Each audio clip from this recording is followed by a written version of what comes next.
രണ്ട് കാര്യം പറയാൻ ആഗ്രഹിക്കുന്നു. ഞാൻ ഇവിടെ വന്ന് ഏപ്രിൽ 25 മുതൽ പറഞ്ഞ ഒരു കാര്യമായിരുന്നു, ഈ CPM സർക്കാർ നമ്മുടെ നാടിൻ്റെ ഇക്കോണമിയിൽ തകർക്കുന്നു, പൊളിഞ്ഞു കിടക്കുന്ന ഒരു ഇക്കോണമിയാണ്. വികസനം ഒന്നും ഇവർക്ക് ചെയ്യാൻ സാധിക്കാത്ത ഏറ്റവും പ്രധാനപ്പെട്ട കാരണം അവർ 10 കൊല്ലം ഇക്കണോമിക് മിസ്മാനേജ്മെൻ്റ് ആയിരുന്നു എന്ന് ഞാൻ ഒരു കൊല്ലം എല്ലാ വേദിയിലും എല്ലാ യോഗത്തിലും പറഞ്ഞതായിരുന്നു. അപ്പം എനിക്ക് ആദ്യമായിട്ടൊരു അഭ്യർത്ഥന, മാധ്യമ സുഹൃത്തെല്ലാം ഈ ധവളപത്രം വായിക്കണം. നമ്മളുടെ സംസ്ഥാനത്തിൻ്റെ സാമ്പത്തിക സ്ഥിതി മോശം, ദുർബലം എന്ന് പറഞ്ഞാൽ മാത്രം പോരാ, നമ്മുടെ ഭാവി ബാധിക്കുന്ന ഒരു സ്ഥിതിയിലാണ് നമ്മൾ കൊണ്ടുവന്നിരിക്കുന്നത്. ഇതിനെക്കുറിച്ച് ചർച്ച ചെയ്യണം. ഇന്ന് ബഹുമാനപ്പെട്ട പ്രതിപക്ഷ പാർട്ടി ലീഡർ പറയുന്നു ഇതൊരു പൊളിറ്റിക്കൽ ഡോക്യുമെൻ്റ് ആണ്. ഇത് പൊളിറ്റിക്കൽ ഡോക്യുമെൻ്റ് ആണോ മറ്റേത് ഡോക്യുമെൻ്റ് ആണോ അതല്ല വിഷയം.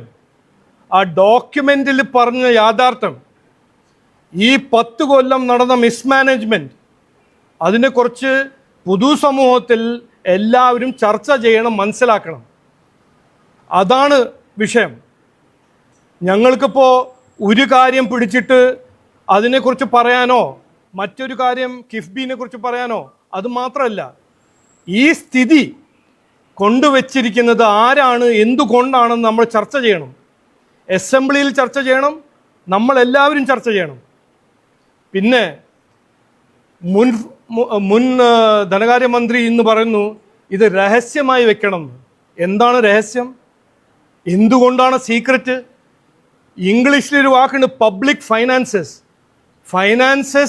പബ്ലിക്കിൻ്റെ ഫൈനാൻസ്. അപ്പോൾ എന്തുകൊണ്ടാണ് രഹസ്യമായിട്ട് വെക്കേണ്ടത്? ഞാൻ ഈ മുഖ്യമന്ത്രി ചെയ്ത ഈ ധവളപത്രം സ്വാഗതം ചെയ്തു. ആദ്യം തന്നെ പറഞ്ഞതാണ്, ഇത് ചെയ്യേണ്ട കാര്യമാണ്, നമ്മളെല്ലാവരും മനസ്സിലാക്കേണ്ട കാര്യമാണ്. ഇത് നമ്മുടെ നാടാണ്, നമ്മുടെ ഇക്കോണമിയാണ്. ഇതൊരു CPMൻ്റെ ഇക്കോണമിയോ അവർ പറഞ്ഞു നടക്കുന്ന കേരള മോഡലോ അതൊന്നുമല്ല. നമ്മളിപ്പോൾ എന്താണ് സത്യം, എന്താണ് കൃത്യമായി അവർ ചെയ്തിരിക്കുന്നത് നമ്മൾ മുമ്പിലുണ്ട്. ഞങ്ങൾ ഇന്ന് അസംബ്ലിയിൽ പറഞ്ഞത് എന്താണ്, ഇതിനെക്കുറിച്ച് നല്ല ചർച്ച നടത്തണം. അല്ലെങ്കിൽ ഈ ഗവർണർ അഡ്രസ്സിൽ ഈ സർക്കാർ, പുതിയ സർക്കാർ കൊടുത്ത വാഗ്ദാനങ്ങളെല്ലാം ഒരു മധുര സ്വപ്നങ്ങളായിട്ട് നിൽക്കും. ഒന്നും ചെയ്യാൻ പറ്റില്ല. ഒരു പ്ലാൻ 35,000 കോടീൻ്റെ ഒരു പ്ലാനിൽ 20,000 കോടി കാശില്ലെങ്കിൽ എങ്ങനെയാണ് നമ്മൾ മുമ്പോട്ട് പോകേണ്ടത്? കടം വാങ്ങിച്ചിട്ടോ? ഇനി കടം വാങ്ങാനും സാധിക്കില്ല. ഇതെല്ലാം ചർച്ച ചെയ്യേണ്ട വിഷയമാണ്. ഇത് രാഷ്ട്രീയമല്ല, വിവാദങ്ങൾ മാത്രമല്ല, ഇത് നമ്മൾ എല്ലാവരുടെയും ഭാവിയെ കുറിച്ചാണ് ഈ ചർച്ച നടത്തേണ്ടത്. അപ്പോൾ ഈ ധവളപത്രം നമ്മളെ ഒരു വേക്കപ്പ് കോളാണ്.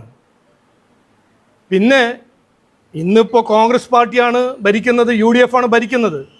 പക്ഷേ ഈ ചർച്ച ചെയ്യുമ്പോൾ നമ്മൾ മനസ്സിലാക്കേണ്ടത്, ഉമ്മൻചാണ്ടി സർക്കാരിൻ്റെ കാലത്തും 1.48% മാത്രമായിരുന്നു ബഡ്ജറ്റിൻ്റെ ഇൻവെസ്റ്റ്മെൻറ്റ് എമൗണ്ട്.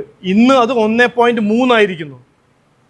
അപ്പോൾ രണ്ടുപേരും രണ്ടല്ല ഒന്നാണ്. ഇക്കണോമിക് മിസ്മാനേജ്മെൻറ്റിൻ്റെ കാര്യത്തിൽ, ഈ വിഷയത്തിൽ 10 കൊല്ലം കോൺഗ്രസ് ഭരിച്ച ഇന്ത്യൻ്റെ സ്ഥിതി എന്തായിരുന്നു, എന്താക്കി എന്ന് നമുക്ക് എല്ലാവർക്കും അറിയാം.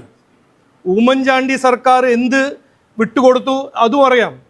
10 കൊല്ലം കഴിഞ്ഞിട്ട് നമ്മുടെ ബാലഗോപാൽ സാറും ഏറെ മുതിർന്ന ലീഡർ നമ്മുടെ പിണറായി വിജയൻ സാറും എന്ത് ചെയ്തു എന്ന് ഇന്ന് നമുക്ക് എല്ലാവർക്കും മനസ്സിലായിട്ടുണ്ട്. അപ്പോൾ ഇനി നമുക്ക് ഇവരുടെ വിവാദങ്ങളോ നാടകങ്ങളോ പ്രസൻറ്റേഷനോ സോഷ്യൽ മീഡിയ റീൽസോ എല്ലാം നമ്മൾ മനസ്സിലാക്കേണ്ടത്, കൃത്യമായി ഈ ഡോക്യുമെൻ്റ് വായിക്കുക. നമ്മളുടെ ഭാവി എങ്ങനെയാണ്, ഒരു പുതിയ രീതി, ഒരു പുതിയ ഇക്കണോമിക് തന്ത്രം, ഒരു പുതിയ സ്ട്രാറ്റജി എങ്ങനെ ഉണ്ടാക്കണം, നമ്മുടെ യുവാക്കൾക്ക്, നമ്മുടെ ജനങ്ങളുടെ ഭാവിക്ക്, ഇൻവെസ്റ്റ്മെൻറ്റിന് വേണ്ടി, അടിസ്ഥാന സൗകര്യങ്ങൾക്ക് എങ്ങനെയാണ് നമ്മൾ മുമ്പോട്ട് പോകേണ്ടത്, നമ്മൾ ചർച്ച ചെയ്യണം. ഇത് UDFന് മാത്രം വിട്ടുകൊടുക്കരുത്, നമ്മളെല്ലാം ഒരുമിച്ച്. ഞാൻ അതാണ് ഇന്ന് അസംബ്ലിയിൽ പറഞ്ഞത്.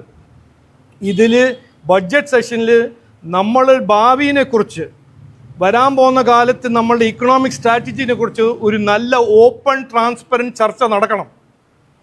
എന്നാലേ നമുക്കൊരു വിശ്വാസം വരുള്ളൂ, ഇൻവെസ്റ്റേഴ്സിനൊരു വിശ്വാസം വരുള്ളൂ, ഇവിടെ വികസനം നടക്കും, ഒരു നല്ല ഭാവി സൃഷ്ടിക്കാൻ ഒരു അവസരം നമുക്ക് ഉണ്ടാക്കാം എന്നൊരു വിശ്വാസം നമ്മൾ ഉണ്ടാക്കണം എന്ന് പറഞ്ഞ് വാക്ക് ചുരുക്കുന്നു.